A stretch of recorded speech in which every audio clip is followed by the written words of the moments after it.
Hello everyone, this is your Sir Balo, and for this video will be or rather for this video lecture, I'm going to talk about normalization, which is a major topic that you need to learn, especially for a relational type of database. Okay. Now, before we start the major topic, I'll just mention that I'm going to divide this video lecture into two parts kasi magiging mahaba yung discussion na to because we'll be tackling a lot of subtopics for this lesson. Okay, so let us first start our discussion with a definition. What exactly is normalization?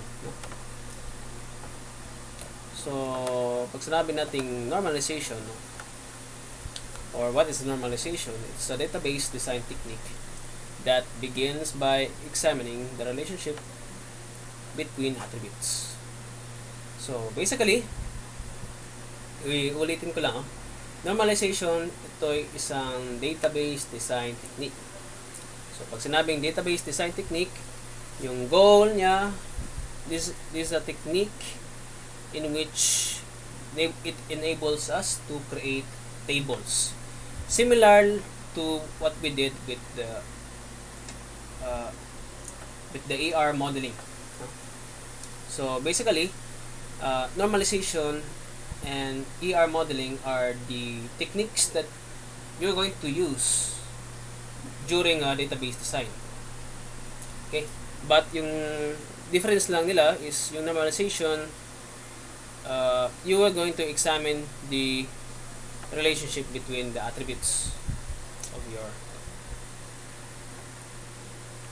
Okay, so in normalization, uses a series of tests. So in normalization meron tayong sunod-sunod na mga test, described as normal forms. So I'm also going to mention or talk about normal forms later in the later slides. So yun nga, pag sinabing normalization, it has a series of tests. And your goal niya is to help us, database designers, to identify the optimal grouping for these attributes. And will ultimately identify our set of suitable relations or tables that will support the data requirements of the enterprise that we are working for. So yun. So yung goal pala ng normalization is to ultimately identify, ma-determine natin kung ano yung mga tables or relation na kailangan natin for our database. Yun. So take note, in the yung relations, na-mention dito relation. Yung ibig sabihin ng tables, relation table, they're just the same terms. So I'll just mention this lang kasi late in the succeeding slides are topics that we're going to go on. Well, I will frequently mention, madalas ko itong mention itong relation. Baka malito kayo, ano yung relation. Basically, what I'm talking about is table. So, just to rephrase this bullet, so basically normalization is yung goal niya is to ultimately ma-determine yung set of suitable tables na susupport sa data requirements ng enterprise or business or client mo as a database designer. So yeah, just to reemphasize what was mentioned a while, so the purpose of normalization is to identify suitable set of relations. So of course, if we're going to identify the set of suitable set of relations, suitable, we have to identify also, or we have to know ano yung mga characteristics ng isang suitable set of relations or tables. So first, yung table mo, or yung relation mo should have minimal number of attributes necessary. Okay? Pag sinabing minimal number of attributes, walang labis, walang kulang, just the right amount of attributes yung table mo. Okay? So, another characteristic is yung attributes with a close logical relationship. So, dapat yung attributes ng table mo should have a close logical relationship, or ito yung tinatawag na functional dependency. So, in the later slides, I'll explain deeper, no? Ano yung ibig sabihin ng functional dependency? Because this functional dependency is the key, no? In order for us to perform normalization. So, this is what we're going to take note of, no? Attributes with a close logical relationship. Okay? So, also, kailangan din yung relations or table natin should have minimal redundancy. Okay, so sakto lang, okay?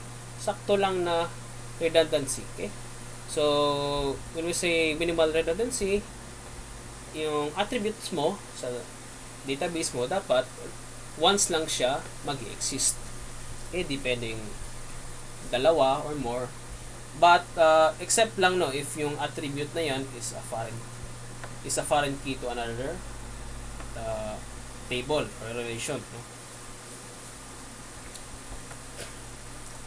So, the benefits of using a database that has a suitable set of relations is yung database mo will be much easier for your users to access and maintain the data, and your database will also have magko-consume lang siya ng minimal storage space sa computer. Kasi na kung maganda yung pagkagawa mo sa relation mo, it has these following characteristics, especially if you have minimized the redundancy sa tables mo. So definitely, no, mami-minimize, no, mababawasan mo yung storage space, yung pag-consume mo sa storage space ng computer mo, yung computer na host ng relational database mo. So yun. Now, how normalization can be used to support database design. So, yun nga, na-mention ko kanina yung ER modeling. So, yung ER modeling is the top-down approach in database design. So, when we say top-down approach, so yun nga, yung na-discuss natin with the ER model. We create ER diagram and to represent our database, and then out of that ER model, we map it into a set of tables relations. So, yun. From ER modeling, we extract set of set of relations or tables. However, yung normalization it is a bottom-up technique. Kasi, we'll be talking about this later, no? But yung bottom line lang nito, no? Sabihin na nito is, we start with a table, perhaps isang table, no? And then through a series of steps or tests, yeah, we break down this one table into many tables. So yun. So ibig sabihin na nito, sa normalization na technique, meron ka ng table dito. Unlike sa ER model, mag-create ka pa lang mag-create ka ng diagram, and out of that diagram, tsaka pa lang makaka-create ng tables. Kasi dyan mo ibabase yung tables mo sa yung pagkaka-design, pagka-model mo sa data mo, sa ERD mo. However, sa normalization, you already have a table, and you just break it down into further tables. So, yeah. So, whatever approach yung gagamitin mo, approach 1, or itong top-down approach, or yung bottom-up approach, parehas lang sila ng result. Okay? So, which means, you can either use ER modeling or normalization to in order to identify yung mga tables para sa database mo. Okay? Now, we have here another, dito sa right side, as mentioned here, you can also use the normalization as a validation technique. That is because yung ano kasi, yung normalization, yung major hassle lang nito kasi this one is a very time consuming process, which is usually ina-apply lang to if your database is hindi siya ganun ka complex yung user requirement specification niya. Kasi kung complicated yung or masyadong maraming yung details sa user requirement specification mo, so it is recommended na you use ER modeling daw. Tsaka yung normalization, mo na lang to, validation technique na to. You're just going to use the normalization to validate kung yung nagawa mong tables are sakto. So yun, that's another way around. You either you use the approach 1, no, where you use the normalization as a technique, the database design technique to create your tables, or pwede mo siyang gamitin also as for validation purposes na lang, no, after you have conducted ER modeling. Ganun. Okay, so we have here another topic to talk about, an important topic, no. This is about data redundancy and update anomalies. So we have here an example, no, staff branch, and according here, this table or relation has data redundancies. So bakit meron siyang data redundancies? It's because yung details ng branch, in this case yung branch address, are repeated for every member of staff. Diba? So, for example, yung B005 na branch, tsaka yung details niya, yung address niya, this is repeated twice. Diba? Tsaka yung branch, may branch number B003 and address 163 Main Street, Glasgow. This details ng branch were repeated 3 times. So, yan. So, in this case, no, we have what we call data redundancy. Meron tayong data redundancy. No? Now, since na-mention dito, update anomalies. No? Kasi yung mangyayari kasi, if you have data redundancy in your tables, yung tendency dyan is you will be encountering this problem in relational database. Itong tinatawag na update anomalies. Okay? So, there are actually different scenarios or situations that you could encounter update anomalies. So, first scenario is when you're going to insert a new record. No? So, ang tawag nito is insertion anomaly. So, bakit meron tayong anomaly when we're going to insert, no? If yung data natin if you have data redundancies, bakit magkakaroon ng insertion anomaly? Yeah? So, yung mayari is, for example, if we're going to insert this one, so yung mayari is we're going to insert the details of the new stuff, which ito siya, located at branch numbers B07. So, we must enter the correct details of this branch. Diba? So, yan nga, for example, ito si John Snow. Ito yung bagong staff natin. And let's say we assign this, or naka-assign siya sa branch 007, we have to make sure na consistent tayo, no, sa paglagay ng branch address. So, Kung ito yung branch, yung details niya sa branch, yung value niya sa branch address for B07, dapat for new stops, dapat pare-parehas yung branch address. Okay? Now, here's another problem, no, na mangyayari if upon inserting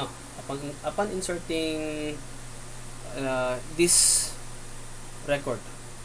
So let's say for example, we're going to insert lang a new branch, no? Pero wala pang member, no, staff. So syempre dapat it's necessary to enter null values, diba? Kasi mag-i-insert naman tayo ng bagong branch. Okay? However, ito yung problem, no? This inserting this branch number ay branch na record, no, is not allowed. Kasi yung staff number is primary key. Ayan, nakalimutan ko pala i-emphasize yung sa staff branch, yung primary key dito is staff number, no?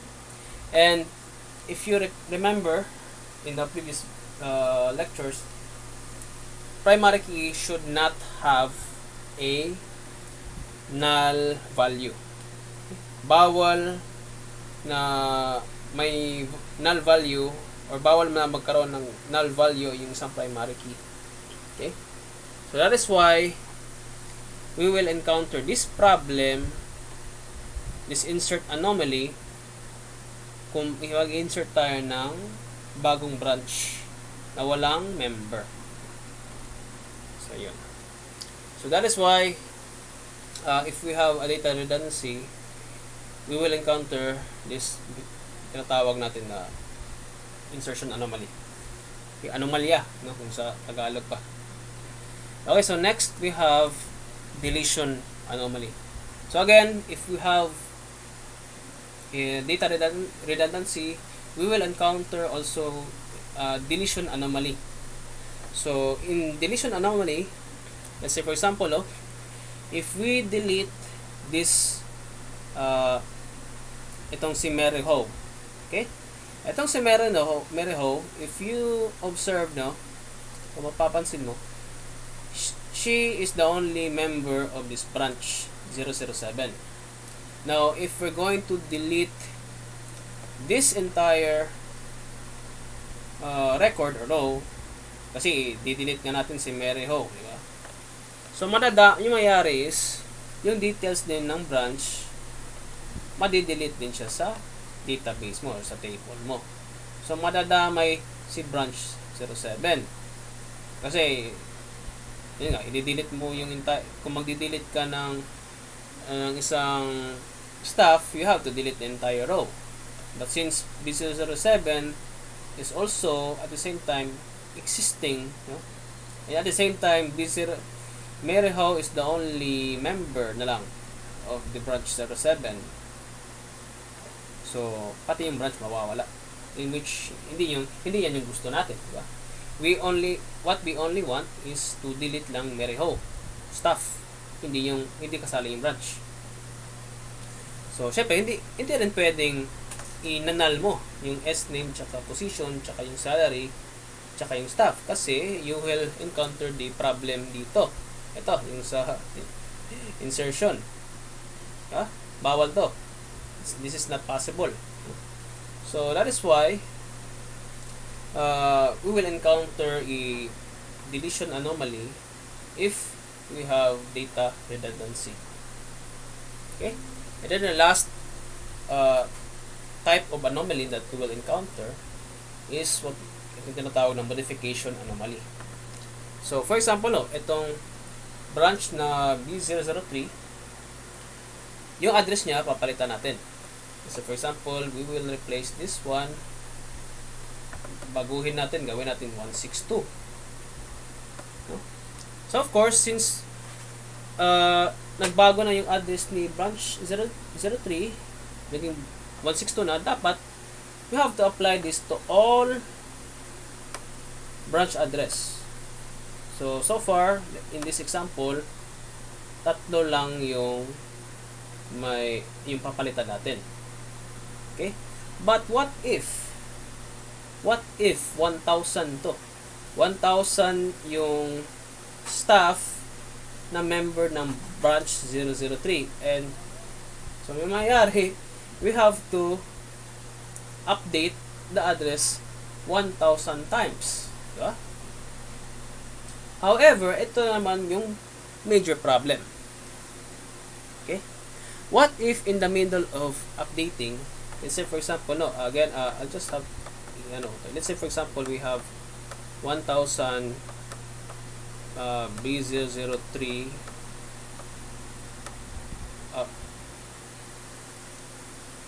1,000 staff na lang. Sorry.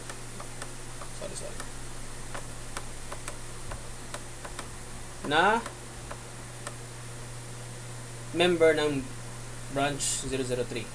So again, since we will update the branch address. So of course, we have to update the branch address 1,000 times. However, what if sa ika 500, example lang to ika 500 na staff bigla na lang na pumalya, si computer. So si computer na dedo, o yung database mo pumalya during the modification or updating of the branch address. So mangyayari, yung remaining, yung na staffs from staff 501 up to the 1,000, 163 pa rin yung yung address niya. Diba? In which yun nga yung mangyayari if this modification is not carried out, hindi siya ma-applied on all the records sa staff branch na relation, so the database will become inconsistent. Magiging inconsistent na yung database natin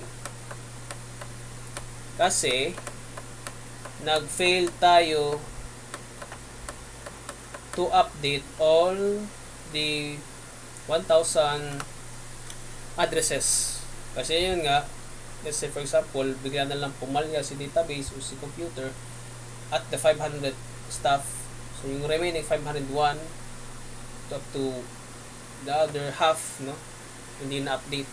So kaya tendency is if yun.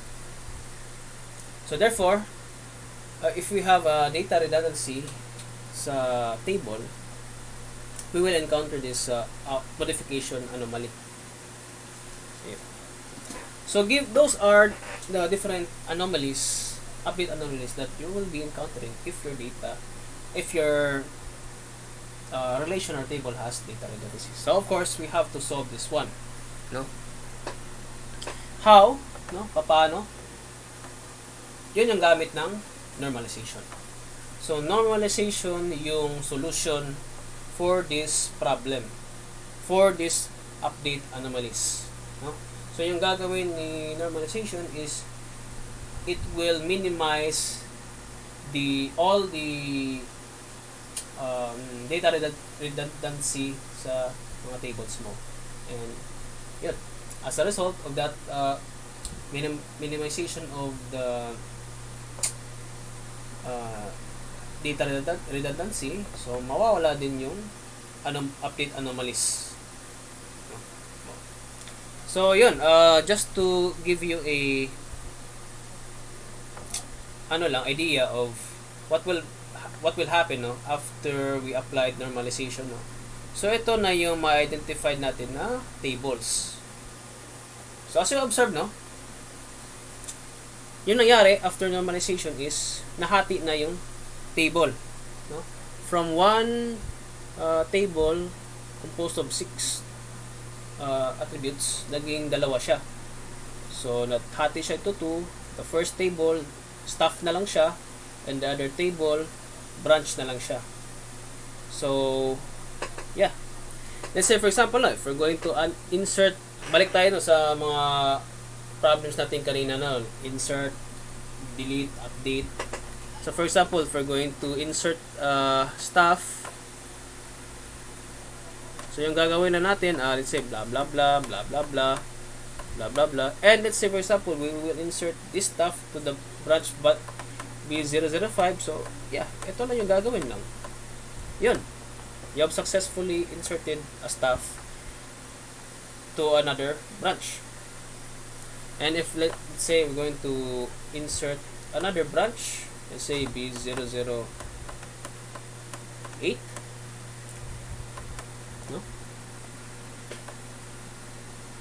So there's no need not to insert a record sa staff table kasi separate na sila eh. So yun. How about, let's say we're going to delete Mereho, yung kanina, no? So kung i-delete natin to, so syempre ito pa, i-delete natin lahat. Take note, intact pa rin. Hindi nadama yung branch. Yung B07 dito. Intact pa rin siya sa branch na table. And if we're going to modify the address of B003, the branch number, gawin natin 162, we will only update once. One times lang tayo modify.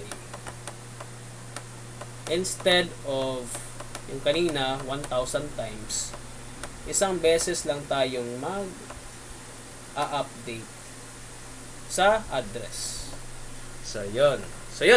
Na-realize nyo na, no, yung benefit ng normalization, no? It has managed to solve all those update anomalies that we have encountered kanina. So yun yung gamit ng normalization. Okay? So next topic is we're going to discuss what is functional dependency. Okay? Oh, wait. I think we have this. Sige, probably ko na lang make this into 3 parts na lang rather than 2 kasi baka humaba yung discussion. We will end our video here, and then the next video will be I will be discussing the functional dependencies. Okay? So see you in the next video. Goodbye.